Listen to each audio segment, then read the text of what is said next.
నమస్తే,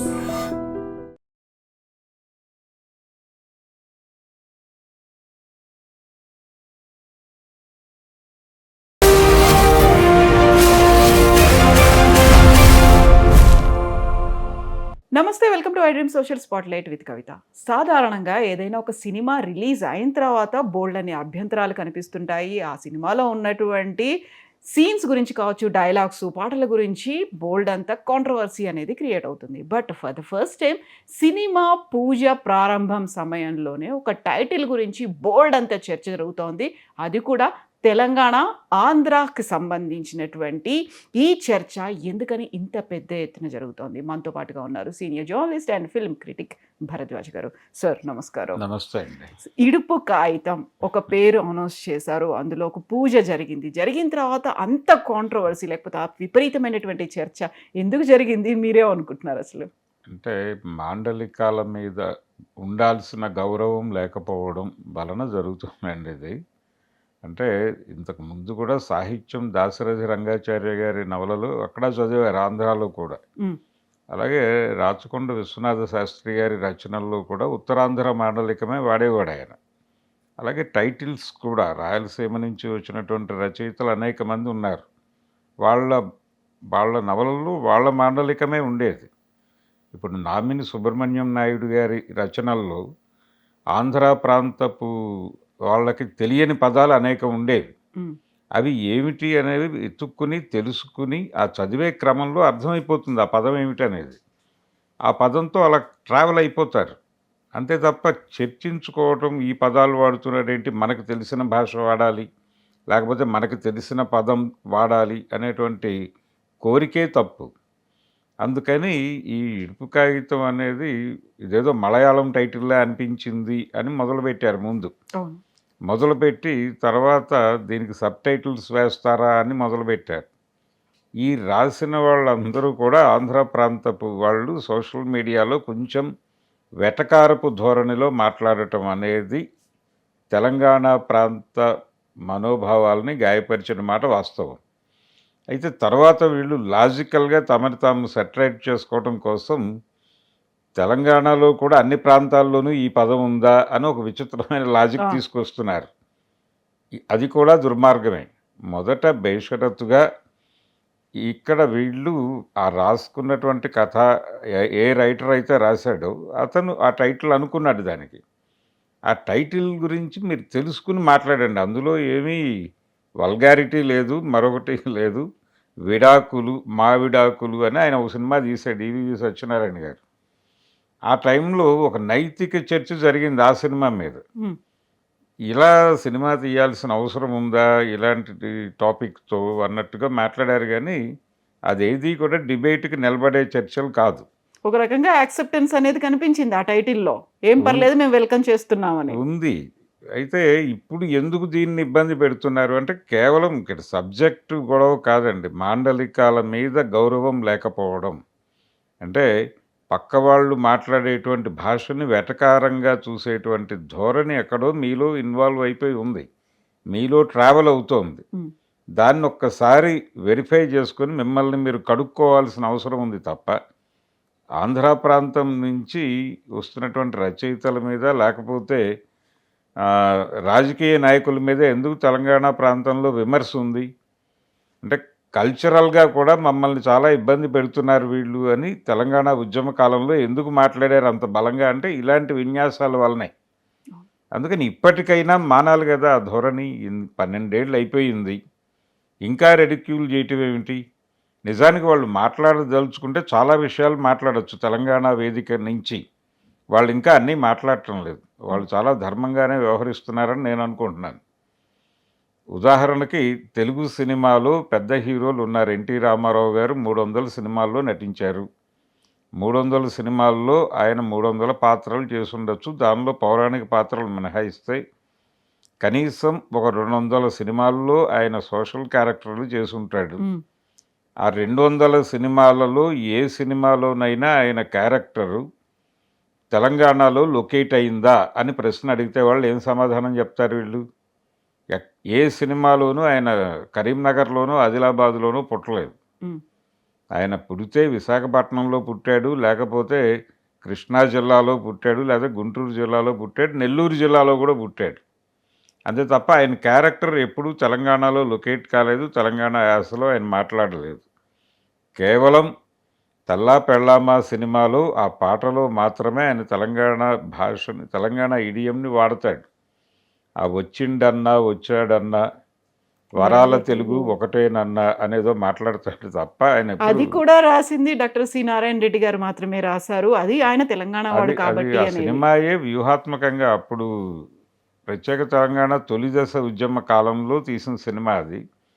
ఆయన ఉద్దేశంలో ఆయన ప్రొడ్యూసర్ రామారావు గారు ప్రొడ్యూసర్ ఆ సినిమాకి.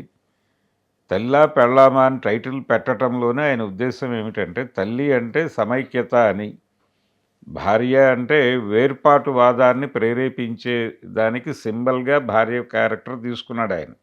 పెళ్ళాం క్యారెక్టర్, పెళ్ళాం మాట విని ఉమ్మడి కుటుంబం నుంచి విడిపోతారు అనే సెన్స్ పట్టుకొచ్చి తెల్లా పెళ్ళామా అని టైటిల్ పెట్టడంలోనే వేర్పాటువాదాన్ని ప్రోత్సహించకూడదు అన్న ధోరణి ఉంది. అది నిజానికి ఆయన పొలిటికల్ లైన్కి, ఆయన అవగాహనకి అది భిన్నమే. కాకపోతే ఆ టైంలో సమైక్య రాష్ట్రాన్ని ఆయన కోరుకుని దాన్ని ప్రతిపాదించడం కోసం ఆ సినిమా తీసి నారాయణ రెడ్డి గారితో బలవంతంగా పాట రాయించాడు. ఆ తర్వాత ఆయన ముందు చాలాసార్లు విద్యార్థులు ప్రశ్న తీసుకొచ్చి పెట్టారు, మీరు అలా ఎలా రాశారండి, ఆ తెలుగు జాతి మనది, నిండుగా వెలుగు జాతి మనది అని. అంటే లేదండి, ఇప్పుడు కూడా నేను అదే అంటున్నాను, తెలుగు జాతి మనది, రెండుగా వెలుగు జాతి మనది అంటున్నానని మార్చుకున్నాడు ఆయన. ఎన్టీ రామారావు గారు చనిపోయిన చాలా కాలానికి వచ్చిన మాట అది. కాబట్టి ఆ రోజున ఆయన బుల్డోజ్ చేసి పని చేయించుకున్నాడు తప్ప ఆయన సినిమాల్లో కూడా ఎప్పుడూ తెలంగాణ ప్రాంతీయ వ్యవహారాలు ఏవీ దర్శనం ఇవ్వలేదు. ఒకే ఒక్క సినిమా జీవిత చక్రం, అందులో ఇద్దరు హీరోయిన్లు, ఒక హీరోయిన్ తెలంగాణ ప్రాంతానికి చెందిన అమ్మాయి, శారద గారు చేశారు ఆ క్యారెక్టరు. రెండోది ఆంధ్ర ప్రాంతానికి చెందిన అమ్మాయి వాణిశ్రీ గారు చేశారు ఆ క్యారెక్టరు. ఈ తెలంగాణ ప్రాంతపు అమ్మాయిని పరిచయం చేస్తూ ఒక పాటతో మొదలవుతుంది. అది బతుకమ్మ పాట. ఆ బతుకమ్మ పాటను కూడా ఆ రోజుల్లో ఆంధ్ర ప్రాంతంలో చాలా రెడిక్యూల్ చేశారు. రేడియోలో ఆ పాట వచ్చేటప్పుడు అంటే మావారు వచ్చిరి ఉయ్యాలో, మీవారు వచ్చిరా ఉయ్యాలో అని ఉంటుంది దానిలో. ఏమిటి గోలంతా అని చాలామంది వ్యంగ్యంగా కామెంట్స్ చేసుకునేవారు. ఈ పాట పెట్టడం ఏమిటి ఈ సినిమాలో అని, ఎన్టీ రామారావు గారి సినిమాలో ఈ పాట ఏమిటి అని చర్చలు జరిగేవి అప్పుడు కూడా. మా స్టాండర్డ్కి తగ్గట్టుగా లేదు అనేటువంటి ఒక భావన, అనే భావన. అంటే అలాంటి అభిప్రాయమే దాదాపుగా ఈ ఇడుపు కాగితంలో ఇంకా క్లారిటీ ఉంది విడాకులతో పోలిస్తే. అంటే విడాకులు అనేది ఎందుకు ఎమర్జ్ అయింది, ఆ పదం వెనకాల కథ ఏంటి అనే దానిలోకి వెడితే ఆ పదమే చాలా ఇబ్బందికరమైనటువంటి పదం. ఇన్హ్యూమన్ కూడా, అంటే అప్రజాస్వామికం, ఇవన్నీ కలిసి ఉన్న పదం అది. అదొక రకంగా బుల్డోజ్ చేసేటువంటి కల్చర్ని ప్రతిబింబింపజేసే పదం. విడాకులు అని అంటున్నారంటే ఎవరి ఆకు వారు తీసుకుని భోజనం చేస్తారనే అనుకుందాం. అంటే అంతకు ముందు వాళ్ళు ఏకాకు విధానాన్ని పాటించి ఉండేవారు విడాకులు కోరుకుంటున్నటువంటి వారు. ఏకాకు అనే సెన్స్ ఎందుకు వచ్చి ఉంటుంది అంటే, భర్త భోజనం చేసినటువంటి ఆకులోనే భార్య భోజనం చేయవలెను. ఆయన భోజనం చేసి ఆయనకు భోజనం పెట్టిన తర్వాత ఆయన తినేసి వెళ్ళిపోతాడు. వెళ్ళిపోయిన తర్వాత ఆవిడ వచ్చి కూర్చుని అదే విస్తరిలో భోజనం చేసి అప్పుడు ఆ ఆకు తీసి బయట పారవేయవాలి. ఇది సిస్టమ్. ఈ పద్ధతిలో వాళ్ళు ఒకటే ఆకు వాడుకునేవాళ్ళు. ఇప్పుడు ఎవరి ఆకు వారు కోరుకుంటున్నారు అనే సెన్స్లో విడాకులు అనే పదం వచ్చినప్పుడు దానిలో ఉన్న ఇన్హ్యూమానిటీని వీళ్ళు సీరియస్గా క్వశ్చన్ చేస్తే ఏం సమాధానం చెప్తారు ఆంధ్ర ప్రాంతం వాళ్ళు? ఇప్పుడు విడాకులు అనే దాన్ని ప్రమోట్ చేసేవాళ్ళు విడాకులు అనొచ్చు కదా, హాయిగా ఉంటుంది. ఇడుపు కాగితంలో క్లారిటీ ఉంది. మేము విడిపోతున్నందుకు ఒక కాగితం రాసుకుంటున్నాము, ఒక అగ్రిమెంటు అనేది క్లారిటీ ఉంది దానిలో. అదే బెటర్ పదం కదా, అదే వాడుకోవచ్చు అందరూ. ఇప్పుడు తెలిసింది మాకు ఇలాంటి ఒక చక్కటి పదం ఉందనే విషయం మాకు ఇంతకాలం తెలియక ఆ విడాకులు అనే దాన్ని వాడుకుంటున్నాం. ఇక నుంచి మేము కూడా విడాకులు మానేసి ఈ ఇడుపు కాగితమే వాడుకుంటాం అని చెప్పాల్సింది పోయి దాన్ని మోసుకుంటూ దీని మీద క్రిటిసిజం పెడుతూ వెళ్ళటం అనేది ఖచ్చితంగా ఇబ్బందికరమైన అంశమే. అంటే మొదటి నుంచి తెలంగాణ ఉద్యమ కాలం నుంచి వినిపిస్తున్నటువంటి బుల్డోజింగ్ ప్రోగ్రామ్, కల్చరల్ బుల్డోజింగ్ ఇవన్నీ జరుగుతున్నాయి మాకు అని వాళ్ళు మాట్లాడుతున్నారు. అస్తిత్వం అనే దాన్ని మీరు వక్రీకరిస్తున్నారు లేకుంటే వెక్కిరిస్తున్నారు అని. వెక్కిరించటమే, అస్తిత్వవాదాన్ని వెక్కిరించటం అనేది ప్రోగ్రామ్గా జరుగుతూ వస్తోంది. దాని కొనసాగింపే ఈ ధోరణి కూడా. ఇడుపు కాగితం మీద వాళ్ళు మాట్లాడుతున్నటువంటి మాటలన్నీ అవే. ఇప్పటికైనా అది మానేయటం బెటర్. మానేసి తగ్గింది కంపారిటివ్గా. ఇప్పుడు ఈ డిస్కషన్ ఇటు నుంచి ప్రతి ఒక్కళ్ళు రియాక్ట్ అవుతున్నారు. ఈ రియాక్షన్స్ మొదలైన తర్వాత కొంత కంట్రోల్ అయ్యారు, కానీ ఆ వాదనలో తప్పే ఉంది అని ఇప్పటికీ అంటే ఆంధ్ర ప్రాంతపు మధ్యతరగతి అగ్రకులాల మనసుల్లో అయితే ఇలాంటి వాటిని కొంచెం గట్టిగానే ఎదుర్కోవాలి అనే ధోరణి ఉంది. సోషల్ మీడియాలో వాళ్ళు పెడుతున్నటువంటి పోస్టులలో ఆ ధోరణి కనిపిస్తుంది. వాళ్ళు ఎక్కడో అంటే తెలంగాణ విడిపోయినప్పుడు కూడా ఎక్కువ బాధపడింది వాళ్ళే, ఆ సమూహాలే. అందుకని ఇప్పుడు కూడా ఈ ఇడుపు కాగితం గొడవలో కూడా వాళ్ళే బాధపడుతున్నారు సోషల్ మీడియాలో. కింద వాళ్ళు ఎవరు పట్టించుకోవట్లేదు దీన్ని. మంచిదే అంటున్న వాళ్ళు కూడా ఉన్నారు అటువైపు నుంచి. కానీ అంటే ఇన్ఫ్లుయెన్స్ చేసేది వీళ్ళే మీడియాలో. ఈ అగ్రకులాలకు చెందినటువంటి మధ్యతరగతి ఆడియన్సే ఇన్ఫ్లుయెన్స్ చేస్తారు సోషల్ మీడియాలో. వాళ్ళే కొంచెం క్రియేటివ్గా రకరకాల ఉదాహరణలు చెప్తూ రాస్తూ ఉంటారు. అది 10 మంది చదువుతారు.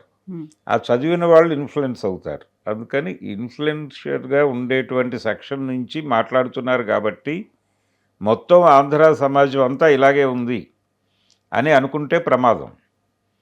కింది వాళ్ళకి బాగానే ఉంది, ఇదేం పెద్ద ఇబ్బందికరం లేదు. అది డిస్కషన్లో లేరు, వాళ్ళు పెద్దగా పట్టించుకోవడం లేదు. ఇదేమిటి గొడవ, ఎవరో స్టూడెంట్స్ అలాంటి వాళ్ళు ఎవరన్నా చూస్తే కామెడీగా కూడా తీసుకుంటున్నారు. కానీ వాళ్ళు నిజానికి ఆంధ్ర ప్రాంతంలోనే 4 మాండలికాలు ఉన్నాయి.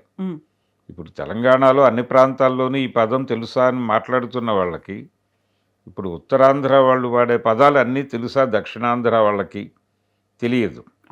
అలాగే రాయలసీమ వాళ్ళు వాడుతున్నటువంటి పదాలు అందరికీ తెలుసా అంటే తెలియదు. అక్కడ కూడా తిరిగి రాయలసీమ వేరుగానే భావించుకుంటుంది. తన ఐడెంటిటీ రాయలసీమ ఐడెంటిటీనే. ఉత్తరాంధ్ర కళింగాంధ్ర ఐడెంటిటీ అనేవారు ఇదివరకు హయగ్రీవరావు గారు బతుకుండగా. ఈ కళింగాంధ్ర ఐడెంటిటీ అనేది అక్కడ ఉంది. వాళ్ళు మాట్లాడుతూ ఉంటారు అడపాదడప. అక్కడ ఇప్పటికీ సమావేశాలు జరుగుతాయి. మేము మా ప్రాంతము విశాఖపట్నం రాజధానిగా కళింగాంధ్ర అనే ఒక అభిప్రాయం, ఒక నినాదం ఉంది అక్కడ సజీవంగానే. రాయలసీమలో చాలా కాలంగా ఉంది ఇదే అభిప్రాయం. అయినప్పటికీ కలిపి ఉంచారు కాబట్టి ఉన్నాయి. ఇప్పుడు ఈ ఇడుపు కాగితం అనే దాని మీద వీళ్ళు మాట్లాడుతున్నటువంటి వెకిలి మాటలు వాళ్ళలో కూడా మంట రాజేసే ప్రమాదం ఉంది. అది తెలియట్లేదు వాళ్ళకి. అందులో గతంలో తెలంగాణ మూమెంట్ అప్పుడు రాయల్ తెలంగాణ దాన్ని కలిపేయండి, మమ్మల్ని కూడా తెలంగాణలో కలిపేసుకోండి, మేము ఇక్కడ ఉండలేము అనేటువంటి ఒక వాదన పొలిటీషియన్స్ దగ్గర నుంచి కూడా వచ్చింది. అంటే చాలా ఓపెన్గా దివాకర్ రెడ్డి మాట్లాడాడు ఆ మాట. దివాకర్ రెడ్డి గారు 3-4 ఇంటర్వ్యూల్లో అన్నాడు, మేము కలిస్తే అంటే తెలంగాణతో కలిపైనా ఉంచండి, లేదంటే మమ్మల్ని అసలు ఆంధ్ర నుంచి తీసేసి కర్ణాటకలో కలపండి అన్నాడు ఆయన. అనంతపూర్ జిల్లాని మీరు కావాలంటే కర్ణాటకలో కలపండి, లేదంటే తెలంగాణలో కలపండి, మేము దీంతో ట్రావెల్ అవ్వలేము అన్నాడు ఆయన. కాబట్టి అంత సఫకేటివ్గా మీరు బిహేవ్ చేస్తున్నారు అనేది మీరు అర్థం చేసుకోవాలి కదా. అది లేకుండా ఇప్పటికీ కూడా మీరు రెడిక్యూల్ చేస్తూ పెడితే ప్రపంచం ఎలా అర్థం చేసుకుంటుంది మీ బుల్డోజింగ్ ధోరణిని? మీ వాదనలో కరెక్ట్నెస్ ఉన్నప్పటికీ, వాస్తవం ఉన్నప్పటికీ మీరు వ్యక్తం చేసే పద్ధతి ఇబ్బందికరం. ఒకప్పుడు అందరి నవలలు చదివారు అందరూ. ఇప్పుడు విజయవాడ నుంచి పబ్లిష్ అయినటువంటి నవలలు ప్రపంచం అంతా వెళ్ళేవి, అందరూ చదివారు. వాళ్ళు వాడిన భాషలో ఉండేటువంటి చాలా పదాలు ఇక్కడ వాళ్ళకి అర్థం కావు, తెలంగాణలో అర్థం కావు, రాయలసీమలో అర్థం కావు, అలాగే ఉత్తరాంధ్రలో కూడా అర్థం కావు. కానీ భరించారు కదా. సినిమాలలో హీరోలు హీరోయిన్స్ వాడుతున్నటువంటి డైలాగులు, వాళ్ళు వాడుతున్న భాష టోటల్గా ఆంధ్రాకి చెందినటువంటి భాషే.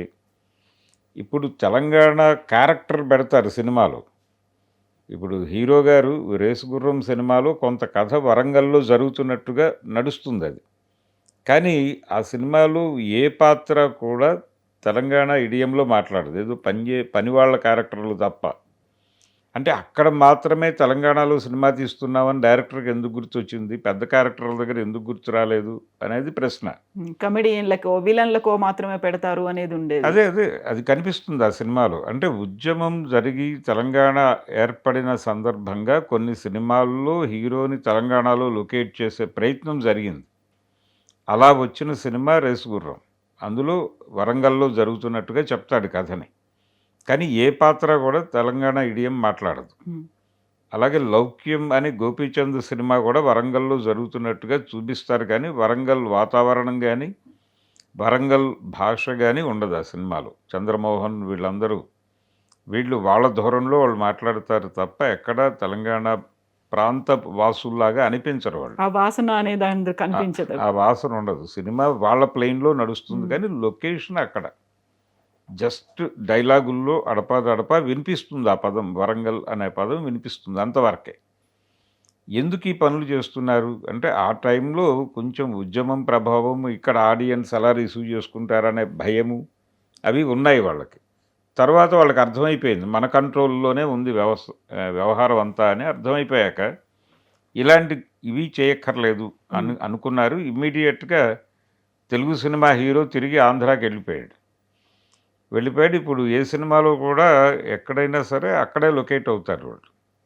ఎందుకు తెలంగాణ జీవితాలని మెయిన్ స్ట్రీమ్ సినిమాల్లో ప్రదర్శించరు అనేది ఒక కీలకమైన విమర్శ. నిజానికి 12 సంవత్సరాల్లో ఇప్పటికీ తెలంగాణ సినిమా ఎమర్జ్ కాలేదు. అంటే ఎంత కట్టుదిట్టమైనటువంటి పద్ధతులు నడుస్తున్నాయి సినిమా రంగంలో అనడానికి ఉదాహరణ. తక్కువ ప్రయత్నాలు, వేళ్ల మీద లెక్క పెట్టే సినిమాలే తెలంగాణ జీవితానికి సంబంధించిన సినిమాలు ఉన్నాయి. ఒక జాతిరత్నాలు, ఒక బలగము అలాంటివి వస్తున్నాయి తప్ప. అంతే. అంటే బలగం వేర్లేండి, అది ఒక ఎమోషన్, తెలంగాణ ఎమోషన్ని చెప్పే ప్రయత్నం చేశాడు అతను. ఇవి వేరు. మళ్ళీ కామెడీ టచ్తో అంటే ఫోక్ యూత్ని పట్టుకొని దాని మీద ఎక్స్ప్లోర్ చేసుకుంటూ వెళ్ళే సినిమా ఈ జాతిరత్నాలు ఇలాంటివి. అది తెలంగాణ ఇడియం వాళ్ళకి ఉపయోగపడింది ఒక రకంగా. ఉమ్, కానీ సీరియస్గా తెలంగాణ జీవితాల్లో ఉన్న కష్టాలని పోర్ట్రేట్ చేసేటువంటి కథలు కానీ సినిమాలు కానీ రావడం లేదు సినిమా ఇండస్ట్రీకి సంబంధించి. ఎందుకు జరగటం లేదు, తెలంగాణ ప్రాంత సమస్యల్ని మాట్లాడే సినిమాలు ఎందుకు తీయటం లేదు అనే ప్రశ్న ఖచ్చితంగా వేసి తీరాలి. నిజానికి అలాంటి సినిమాలు తీస్తాం మేము, ఉద్యమం సాకారం అయిపోయి రాష్ట్రం ఏర్పడిన తర్వాత అలాంటి సినిమాలే చేస్తాము అని చెప్పిన ఎన్ శంకర్ లాంటి డైరెక్టరు ఈ 12 ఏళ్లలో ఎందుకు ఒక సినిమా తీయలేదు. అలాగే అల్లాని శ్రీధర్ గారు వీళ్ళందరూ ఆ టైంలో మాట్లాడారు బలంగా, కానీ ఎవరు ఒక్క సినిమా కూడా ఈ 12 ఏళ్ల కాలంలో తీయలేదు. ఎందుకు తీయలేదు, తీసే పరిస్థితి లేదా, ఇండస్ట్రీలో ఇంకా తెలంగాణ ఉద్యమం జరగాల్సిన అవసరం ఉందా, ఎందుకు ఇంకా ఇక్కడే ఉన్నారు? ఇప్పుడు ఆంధ్ర ప్రాంతం నుంచి పిలుపులు వస్తున్నాయి, అమరావతి వచ్చి స్టూడియోలు కట్టుకోండి, మీకు స్థలాలు ఇస్తాం, ఫిలిం నగర్ కట్టుకోండి, ఇళ్ళు కట్టుకోండి, అవన్నీ మాట్లాడాడు మన లోకేష్ గారు. బాలకృష్ణ గారి 112వ సినిమా ప్రారంభోత్సవం అమరావతిలో జరిగింది. అమరావతిలో ఉన్నటువంటి వెంకటేశ్వర స్వామి గుడిలో పూజ చేసి మొదలుపెట్టారు వాళ్ళు. ఆ సందర్భంగా బాలకృష్ణ గారు అన్నారు, ఇక ఇది అంకురార్పణ, సినిమా ఇండస్ట్రీ ఇక్కడికి వచ్చేస్తుంది అని మాట్లాడాడు. మంచిదే కానివ్వండి, అక్కడ మీరు నిర్మాణాలు అవి మొదలుపెట్టి ఇక్కడ నుంచి ఆంధ్ర ప్రాంతం వాళ్ళని అక్కడికి తరలించేసిన తర్వాత ఇది కనీసం తెలంగాణ వాళ్ళకు వదిలిపెట్టేస్తే వాళ్ళు వాళ్ళ జీవితాలని ప్రతిబింబించే సినిమాలు ఏవో తీసుకుంటారు వాళ్ళ ధోరణిలో. ఇంకా ఓపిక ఉంటే ఇంకొక పని చేయవచ్చు. ఇప్పుడు ఈ భాషలకు గుర్తింపుకు సంబంధించినటువంటి ఒక కాన్స్టిట్యూషనల్ బాడీ ఉంది అక్కడ ఢిల్లీలో. వెళ్ళి వాళ్ళని అప్రోచ్ అయ్యి తెలంగాణ తెలుగుకి ఒక గుర్తింపు, ఆంధ్ర తెలుగుకి ఒక గుర్తింపు తెచ్చుకుంటే, ఆంధ్ర సినిమాలు ఆంధ్ర వాళ్ళు తీసుకుని తెలంగాణ సినిమాలు తెలంగాణ వాళ్ళు తీసుకుంటే ఉత్తమ ప్రాంతీయ ఉత్తమ చిత్రం అని వాళ్ళు ఏదో ఇస్తారు జాతీయ పురస్కారం. ఆ ఉత్తమ కేటగిరీలో ప్రాంతీయ భాషా చిత్రానికి ఇచ్చే పురస్కారం తెలంగాణ సినిమాకి ఆంధ్ర సినిమాకి కూడా దక్కుతుంది. అది చేసుకోండి ఆనందంగా. ఎందుకు కలిసి ఉండి ఈ గొడవలు ఎందుకు కొట్టుకోవడం? మీరేమో పద్ధతిగా మాట్లాడరు, అవతల వాడిని గుచ్చే పద్ధతిలో మాట్లాడతారు, కించపరిచేలాగా మాట్లాడతారు. ఈ ధోరణి మారలేదు ఇప్పటిదాకా. 12 ఏళ్ళు అయిపోయిన తర్వాత కూడా ఇంకా ఇడుపు కాగితం వివాదం వాళ్ళు అంటే మానసికంగా మమ్మల్ని దెబ్బతీస్తున్నారని ప్రెస్ మీట్లు పెట్టి మాట్లాడుకోవాల్సినంత పరిస్థితి ఎందుకు క్రియేట్ అయింది?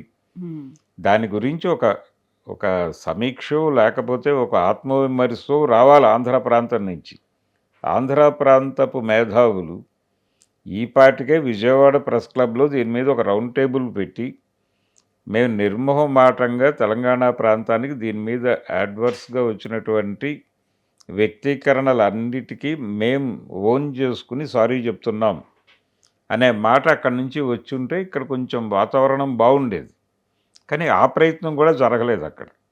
అంటే చేసేవాళ్ళు పూనుకునేవాళ్ళు కూడా ఎవరు కనిపించట్లేదు ఆంధ్ర ప్రాంతంలో. అదొక విచిత్రమైనటువంటి పరిస్థితి. హ్మ్. ఇది టోటల్గా ఈ ఇడుపు కాగితం చుట్టూ జరుగుతున్నటువంటి గొడవ అండి. ఇప్పుడు ఇంకొక కామెంట్ కూడా వినిపిస్తుంది. దానికి సంబంధించి వాదనలు కూడా డిఫెండ్ చేసుకునేటువంటి ప్రయత్నం. ప్రకృతి, వికృతులు అనేవి ఉంటాయి. ప్రకృతి అనేది మేము మాట్లాడేటువంటి ఒరిజినల్ తెలుగు. వికృతుల్లో మీరు మాట్లాడుతున్నారు. విడుపుని ఇడుపు అంటున్నారు. అక్కడే కొంచెం డిమీనింగ్‌గా కనిపిస్తుంది. ఒక లో గ్రేడ్, లో క్యాడర్ అనేది అక్కడ చూపిస్తోంది అనే మాట. తెలంగాణ ప్రాంతంలో ఉర్దూ కలిసిన తెలుగు ఉంటుందని కూడా మాట్లాడతారు కానీ హ్మ్. ఆంధ్ర ప్రాంతపు తెలుగులోనే ఎక్కువ ఉర్దూ ఉంటుంది అనేది నిజం. ఎందుకంటే ప్రతిరోజు మేము ఉదయాన్నే లేచి అంటారు వాళ్ళు. ఆ ప్రతిరోజు వాళ్ళు రోజు హ్మ్. అనేది ఉర్దూ పదం. ఆ! ఇక్కడ దినాము అంటారు. దినం. దినం అనేది తెలంగాణలో వాడుకలో కలదు. కానీ ఆంధ్ర ప్రాంతంలో రోజు అనే అంటారు. ఇలాంటివి వెతికితే అనేక పదాలు ఉర్దూ పదాలు అక్కడే వాడతారు ఎక్కువ. అంటే రెవెన్యూ సిస్టమ్ నుంచి భాషలోకి జొరబడిపోయినటువంటి అనేక ఉర్దూ పదాలు. దస్కత్ చేసావా అని అడుగుతారు. ఈ దస్కత్ అనే పదం అక్కడి నుంచి పట్టుకొచ్చింది, ఉర్దూ పదమే అది. దరఖాస్తు. దరఖాస్తు ఇవన్నీ ఇలా 100 కనిపిస్తాయండి. ఒక వాక్యం తీస్తే దానిలో కనీసం ఒక ఉర్దూ పదం కనిపిస్తుంది. రీజన్ ఏంటంటే ఈ రెవెన్యూ సిస్టమ్ మొఘల్ నుంచి రావటం వలన ఆ పదాలన్నీ అలా నడుస్తూ వచ్చాయి. హ్మ్. దాన్ని యాక్సెప్ట్ చేయరు వాళ్ళు. అది తెలుగే అంటారు. ఏమండి రోజు అంటున్నారు మీరు, అది ఉర్దూ పదం అంటే ఒప్పుకునే వాళ్ళు ఎంతమంది ఉంటారు? విజయవాడలో ఏదైనా సెంటర్లో ఈ డిబేట్ పెడితే రోజు అనేది తెలుగు పదం, నీకు తెలియకపోతే వెళ్ళి తెలుసుకో అని అరుస్తారు. దినం అనేది తెలుగు పదం అండి. అది ప్రకృతి వికృతి ఈ సిద్ధాంతాలు కాదు. మీరు మాట్లాడుతున్న మాటల్లో దొర్లుతున్నటువంటి ఉర్దూ పదాలు ఏమిటో మీరే ఒక లిస్ట్ ప్రిపేర్ చేసుకోవచ్చు. డిక్షనరీ లేకపోతే ఉర్దూ ఇది ఏదైనా దగ్గర పెట్టుకొని మీరు ప్రామాణికంగానే మిమ్మల్ని మీరు సర్వే చేసుకుంటే ఎన్ని ఉర్దూ పదాలు వాడుతున్నారో తెలుస్తుంది. ప్రత్యేకించి తెలంగాణ తెలుగులో ఇక్కడ ఏదో నిజాం రూల్ నడిచింది కాబట్టి నువ్వు గ్రాంటెడ్గా తీసేసుకుని హ్మ్. ఇదంతా ఉర్దూ కలగలిసినటువంటి తెలుగు అని కామెంట్ చేయటం కూడా బుల్డోజింగ్ ప్రోగ్రాంలో భాగమే. హ్మ్. కల్తీ తెలుగు ఇది. అసలు సిసల్ది మాదే అనే మాట. ఏమీ కాదండి. అది ఆ పేరుతో చెప్తున్నారు అంతే. ఆ పేరుతో చెప్తున్నారు కానీ మాండలికంలోనే నిజమైన తెలుగు బతుకుంది.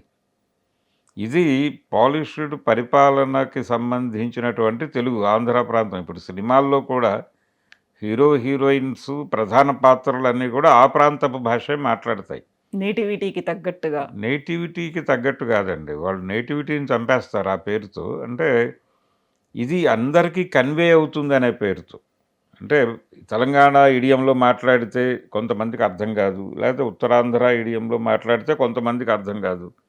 అందరికీ అర్థమై సర్వజనామోదం పొందిన భాష మాది ఒక జనరలైజ్డ్‌గా ఉంటుంది అని కోస్తాంధ్ర, విజయవాడ, గుంటూరు భాష ప్రామాణికం అన్నట్టుగా బిహేవ్ చేస్తారు. కానీ నిజానికి గుంటూరు రూరల్ లాంగ్వేజ్కి విజయవాడ రూరల్ లాంగ్వేజ్కి తేడా ఉంటుంది. వీళ్ళు వాడిన పదాలు చాలా వాళ్ళు అదే సెన్స్లో వాడరు. అది వీళ్ళు గమనించరు, పట్టించుకోరు. ఇదొక ప్రమాదం. 50 కిలోమీటర్లు ఎవరైనా ఒక 2 వీలర్ మీద ప్రయాణిస్తే బయలుదేరిన చోట ఉన్న ఇడియం 50 కిలోమీటర్ల అవతల మారుతుంది. విజయవాడ నుంచి ఏలూరు వెడితే 60 కిలోమీటర్లు. ఆ 60 కిలోమీటర్లలోనే భాష మారుతుంది. వెస్ట్ గోదావరి తెలుగు వేరు, విజయవాడ తెలుగు వేరు. అటు వెళితే గుంటూరు తెలుగు వేరు, ప్రకాశం వెడితే ఇంకా మారుతుంది. నేను అంత దూరం కూత పెట్టలేనబ్బా అంటాడు ఒంగోలు వెళ్తే. కూత పెట్టడం అంటే ఆయన సెన్స్, నేను అంత దూరం ప్రయాణం చేయలేను అని. అది వీళ్ళకి విడ్డూరంగా కనిపిస్తుంది. వాళ్ళ వాడుక అది. కూత పెట్టడం, ఏం మాట్లాడుతున్నావు నువ్వు అంటే తంతారు వాళ్ళు అక్కడ. దాన్ని రెడిక్యూల్ చేయటం చాలామంది విజయవాడ ప్రాంతపు వాళ్ళు ఒంగోలు వెడితే ఈ జోక్ వేస్తారు అక్కడ. ఇలాంటి పదాలు అనేకం దొరుకుతాయి. నీకు వింత అది. ఉమ్, అంటే ఇది ప్రపంచపు వింత అని చెప్పి నువ్వు సినిమాలో కామెడీ క్యారెక్టర్కి పెట్టేస్తావు. ఇది ప్రమాదం. నీకు వినోదం కలిగించింది ప్రపంచానికి వినోదంగా జొప్పించటంలోనే నీ దుర్మార్గం ఉంది. అందుకని ఇప్పటికీ కూడా దక్షిణాంధ్ర పర్టికులర్గా అంటే ఆ 2 జిల్లాల అనే పదం రకరకాలుగా ప్రచారంలో ఉంది. అంటే సినిమా పరిశ్రమని ఇప్పటికీ నడిపిస్తోంది 2.5 జిల్లాల కులమే అనేది ఒక అభిప్రాయం చాలామందిలో ఉంది. ఏమిటా 2.5 జిల్లాల కులం అంటే కమ్మ కులం అనే, అంతకు మించి వేరే ఇదేమీ లేదు. ఈ బుల్డోజింగ్ జరుగుతోంది కూడా అక్కడి నుంచే. అయితే ఈ సినిమా ప్రొడ్యూసర్లు ఆంధ్ర ప్రాంతానికి చెందిన వాళ్ళే. ఇడుపు కాగితం అవును. అంటే వీళ్ళు ఇక్కడ సెటిల్ అయిపోయినటువంటి వాళ్ళు. వాళ్ళకి డైరెక్టర్ గారు వచ్చి ఒక కథ చెప్పాడు. ఆ కథకు కన్విన్స్ అయ్యారు వాళ్ళు. ఆ పాయింట్కి తీయాలనుకున్నారు. అతను ఈ టైటిల్ అన్నాడు. ఇది కొంచెం వింతగా ఉంది, అట్రాక్ట్ చేస్తుంది ఇది జనాల్ని, జనాల అటెన్షన్ని గ్రాప్ చేసే కెపాసిటీ ఉంది ఈ టైటిల్కి అని ఫీల్ అయ్యి ఓకే అన్నారు వాళ్ళు. ఉమ్, మార్కెట్లోకి టైటిల్ ఎంటర్ అయిన మరుక్షణం ఈ జ్ఞానులందరూ మేల్కొన్నారు. మేల్కొని దాని మీద దాడి చేయటం మొదలుపెట్టారు. ఇది ప్రమాదం. అందుకని ఇది బుల్డోజింగ్ తప్ప మరేమీ కాదు. దీని మీద కొంచెం సీరియస్గానే సినిమా పరిశ్రమ కూడా రియాక్ట్ కావాలి. అంటే వీటన్నిటినీ ఒక ఐక్యతని ఇబ్బంది పెట్టేటువంటి సందర్భాలు ఇవన్నీ. అది మీరే బ్రేక్ చేసుకుంటున్నారు. మీరు కలిసి ఉండటం కోసం ఇక్కడ ఉన్నారు, కలుపుకుని వెళ్ళటం కోసం ఇక్కడ ఉన్నప్పుడు మీరంతా కలుపుగోరుతరంగా ఉండాలి. ఉమ్, అది లేకుండా మీ ప్రాంతం నుంచి వచ్చినటువంటి వెటకారపు మాటలకి ఆంధ్ర ప్రాంతానికి చెందిన వాళ్ళు బాధ్యత వహించి మాట్లాడాలి. వహించి బాబు ఇది సరైన ధోరణి కాదు, ఇది సరైన పద్ధతి కాదు, ఖచ్చితంగా మనం గౌరవించి తీరాలి. అంటే ఏ మాండలికాన్నైనా గౌరవించాలి. ఉత్తరాంధ్ర మాండలికాన్నైనా గౌరవించాలి, తెలంగాణ మాండలికాన్నైనా గౌరవించాలి. ఆ పదాలు ఏమిటో మీరు తెలుసుకోవాలి. పైగా తెలియనంత సబ్ టైటిల్స్ వేస్తారా ఈ సినిమాకని మాట్లాడారు కొంతమంది. డబ్బింగ్ చెప్తారా? ఇది దుర్మార్గమైన మాటలు. అంటే సబ్ టైటిల్ వేయాల్సిన అవసరం అంటే ఇడుపు కాగితం అనేది నీకు అర్థమవుతుంది కదా. పోనీ మీ ప్రకృతి ప్రకారం విడుపు అనుకుందాం. ఇప్పుడు యాక్చువల్గా విడుదల పత్రం అని ఒక పత్రం ఉంది. అంటే హక్కు విడుదల పత్రం అంటారు దాన్ని. ఉమ్, హక్కు విడుదల పత్రము అంటే ఎవరైనా ఇప్పుడు ఒక ఫ్యామిలీలో ఆడపిల్లలకి పెళ్ళిళ్ళు చేసినప్పుడు కట్నాలు ఇవన్నీ ఇస్తారు. ఇచ్చిన తర్వాత ఒరిజినల్ ప్రాపర్టీలో మాకు హక్కు లేదు అని ఆడపిల్లలతో ఒక సంతకం తీసుకుంటారు. తీసుకుని ఏదైనా రేపు ఫర్దర్గా ఆవిడ పిల్లలు ఎవరో క్లెయిమ్ చేస్తే ఇదిగో మీ అమ్మగారు మాకు రాసి ఇచ్చారు ఈ కాగితం, ఆ రోజునే ఆవిడకి రావాల్సిన డబ్బులు మేము రకరకాల రూపాల్లో ఇచ్చేసాం అని చెప్పి చూపించుకోవడానికి ఈ హక్కు విడుదల పత్రం అని ఒకటి రాయించుకుంటారు. దాన్ని పోల్చి మాట్లాడుతున్నారు కొంతమంది ఆంధ్ర ప్రాంతపు వాళ్ళు. అంటే ఈ హక్కు విడుదల పత్రాన్ని వీళ్ళు ఇలా అంటారేమో అని చెప్పి కొంతమంది మాట్లాడుతున్నారు. కానీ చాలా స్పష్టంగా ఇడుపు కాగితం అనే దానిలో ఒక డెమోక్రటిక్ స్పేస్ ఉంది. అంటే ఖైదు నుంచి విముక్తి చెందుతున్నట్టుగా ఉంది. అది విడుపు అనే దానిలో ఒక స్వేచ్ఛని కోరుకునేటువంటి సెన్స్ ఉంది. ఈ కలిసి ఉండటం అనే దానిలో ఇబ్బంది ఉంది, వాళ్ళు విడిపోయి సుఖంగా బతుకుతారు అనే సెన్స్ క్యారీ అవుతుంది అవి ఇడుపు కాగితం అనే మాటలోనే. విడాకులు అనే దానిలో చాలా ఫ్యూడల్ అణచివేత ధోరణి ఉంది. అందుకని థియరిటికల్గా కూడా ఇది కరెక్టు అది తప్పు అని చెప్పచ్చు, నో ప్రాబ్లం. అంత స్పష్టమైనటువంటి దుర్మార్గ లక్షణాలు ఇంకా మీలో నడుస్తున్నాయి కాబట్టి కొంచెం మిమ్మల్ని మీరు కడుక్కుంటే బాగుంటుందని చెప్పడం తప్ప ఇందులో ఇంకా దీన్ని డిస్ప్యూట్ చేయాల్సినంత చేస్తారు ఇప్పటికే. కానీ ఇప్పటికీ ఆంధ్ర ప్రాంతపు మేధావులు ఒక చోట కూర్చుని దీని మీద ఒక అభిప్రాయ ప్రకటన చేయాల్సిన అవసరం అయితే ఉంది. దానికి కనీసం రచయితల సంఘాలు ఉన్నాయి. అక్కడ విప్లవ రచయితల సంఘం ఉంది, ఇతర రచయితల సంఘాలు చాలా ఉన్నాయి. వాళ్ళు ఎవరైనా చొరవ తీసుకుని ఒక మీటింగ్ పెట్టి ఆ ప్రాంతం నుంచి ఒక అభిప్రాయ ప్రకటన చేయిస్తే బాగుంటుంది. Yes sir, thank you so much sir. Thank you.